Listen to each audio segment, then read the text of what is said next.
Hello. So welcome back, guys. We are still talking about algebraic methods for solving systems of equations, and in the last video we did talk about the substitution method. This video I'm going to focus on elimination method, which is the other algebraic method that we use for solving systems of equations. Sometimes substitution is not the best way. Sometimes if you're isolating the variable and you get a fraction, that may not be optimal. I actually prefer to use the elimination method when my x and my y are on the same side of the equation. On the same side of the equation. It's just a little bit easier method. You guys do not need to worry about, memorizing each one of them and making sure that you know when is appropriate to use one or the other.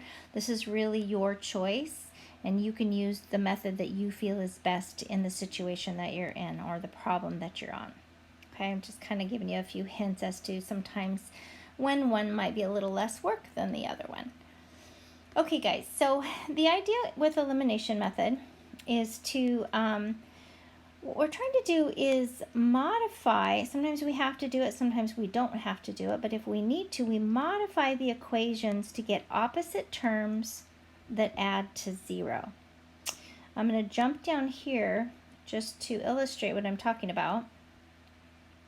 You see in our two equations here, we have opposite terms, right? That if I were to add, so if I would take these and add kind of in our typical algorithm that we learned way back in elementary school to add, add numbers together, we can see that our y's are going to be eliminated. Well, that's the idea. That's what we want to do. Because once one of our variables is eliminated by adding those two equations, then we can solve for the remaining variable, and we just substitute that value back in to solve for the first variable that was originally eliminated. Okay, and then of course we always write our solution as an ordered pair, just the same as when we were graphing or using substitution method. All right, so I'd like to jump down here to example number 4, since we've already kind of started this one. This one we didn't need to modify. Like I said, it was already set up nicely for the y to be eliminated. So we're just going to continue with that process. We're going to add these two equations together. So 2 plus a negative 4, same as 2 minus 4. Oops, that's not going to work. Give me a negative 2x is equal to negative 1. X is going to equal negative 1/2. That was actually nice and simple. Okay, so now I've solved for, no, why is that negative? Hang on a minute, guys. I think I messed something up. Oh, I see. It's not negative. It shouldn't be negative, so I knew that. Positive. Made a math error. I need to slow down. All right, so there is my x. X is equal to 1/2. And now I can choose either one of these equations, and either one is written where, in terms of y. So I can just choose either one. So I'm just going to go back to that first equation. And instead of putting in an x, I'm going to put in my 1/2, right? We're just taking this value that we figured out here for x, and we're just going to plug that in. That way this equation just has y, it's just in terms of y, and we can solve for y. So 2 over 1 times 1/2 gives me a 1.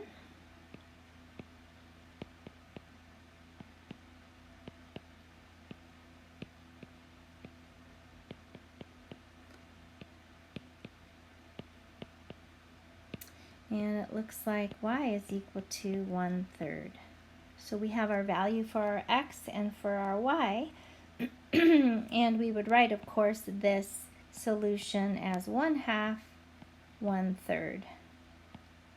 And what we mean by this as a solution is this is where these two equations intersect on a graph. Now, we always want to check our solution, especially if you guys are on an assessment or something like that. It's a really good idea to double check. So you're going to want to do that. You're going to want to plug these back in. And I know I talked about that on the substitution video, but I'll quickly do that here. Here's my equation number 1. Okay, I'm going to be plugging in my 1/2 for my x and my 1/3 for my y. Okay, 2 times 1/2 is 1. 3 times 1/3 is 1, which is great because we can see that would give us a 0. So it definitely works in equation number 1. Let's try equation number 2. -4, and since I actually have fractions here, I'll just set it up that way.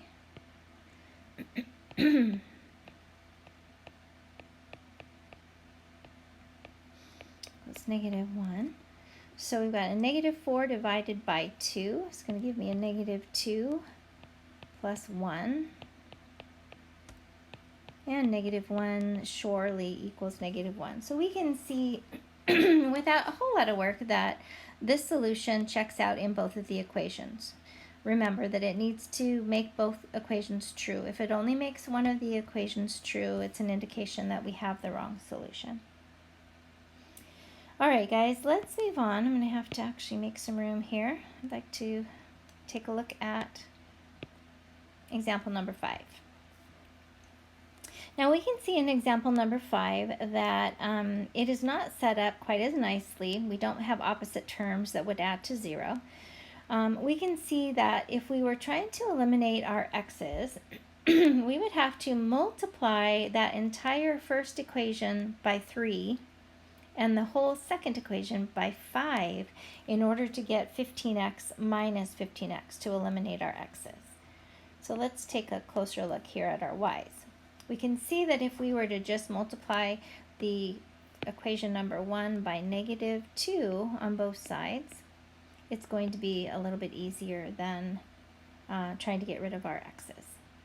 All right, so let's do that. I'm just rewriting this original equation here. So we've got -10x minus 8y equals -44. I'm going to bring down our second equation as is.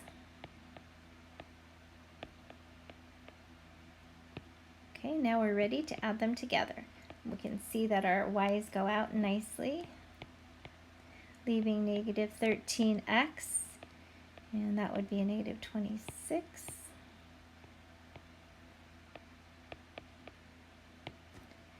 So looks like we're getting x is equal to 2. Okay, so we're just going to be plugging back in so that we can solve for y now. Oops, solve for y. And we can just use either equation. It doesn't really matter. Okay, so we're saying that our x value is -2. Therefore, when we plug that in, instead of using the x, we use the -2.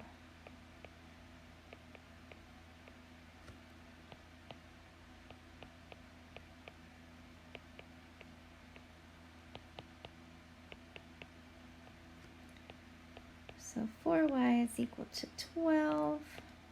Whoa. Your brain says one thing, but your hand does something different. Equals 3. Okay, x is equal to 2, y is equal to 3. And of course, we would write this as an ordered pair, 2, 3. And that is saying that the at 2, 3, that coordinate right there is where these two lines would intersect. All right, before going on to example number 6, I'm actually just going to use this space. I'm not doing example number 7. I'm just doing a hypothetical example. Okay, I have something else I kind of wanted to talk to you guys about. And we didn't actually have one on our worksheet, but you guys will encounter a situation where you are going to have to modify more than just one time. Okay, so let's take a look at it and an example of that. All right, so let's say we have 2x minus 3y is equal to 10, and 3x plus 5y, it's equal to 12. So let's first take a look at our x's. All right, let's look here.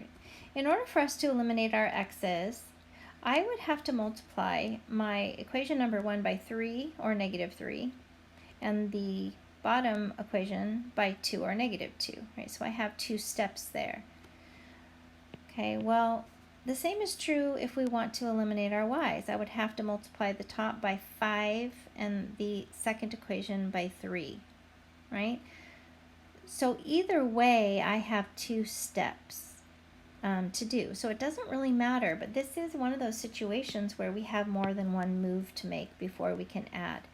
I'm going to choose to multiply this by 5 and this one by 3, just because I don't have to multiply by negatives like if I were to try to eliminate x's. I have to multiply through by a negative. All right, so let's do that. What we're doing is just rewriting these 2 equations. All right, so I've got 10x minus 15y is equal to 50, and I've got 9x plus 15y is equal to 36. There we go. Now we can see that our y's have gone out when we add these. And I kind of just made these numbers up, so it's probably not going to work out too swiftly here. It'll be 14, so it's going to come up with some random awkward fraction here, which is ugly.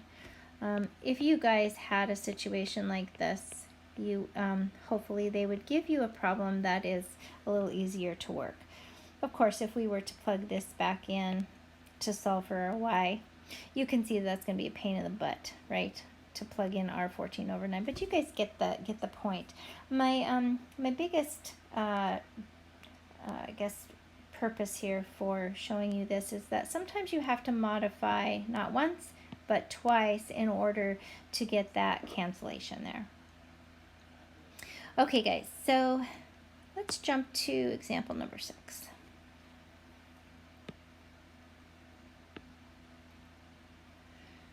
Alright, so let's take a look here. We've got we've got this, so we could eliminate our y's, right, by multiplying by 4. We could eliminate our x's by multiplying by 4. Oh, that's pretty convenient. And there's an interesting reason for that. By 4 and by 4. Let's rewrite this first equation down here.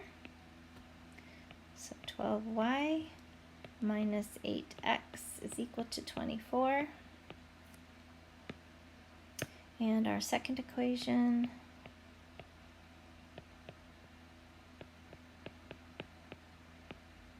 I'm sure you guys can already see what's going to happen here. Y's are gone, x's are gone, and our constants are gone. So we have this equation left that says 0 is equal to 0.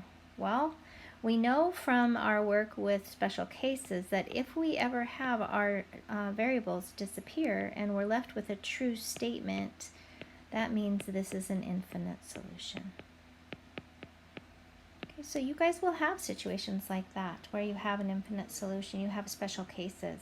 So don't be alarmed, right? If your variables do disappear, remember that a true statement is an infinite solution, a false statement is a no solution if your variables have disappeared.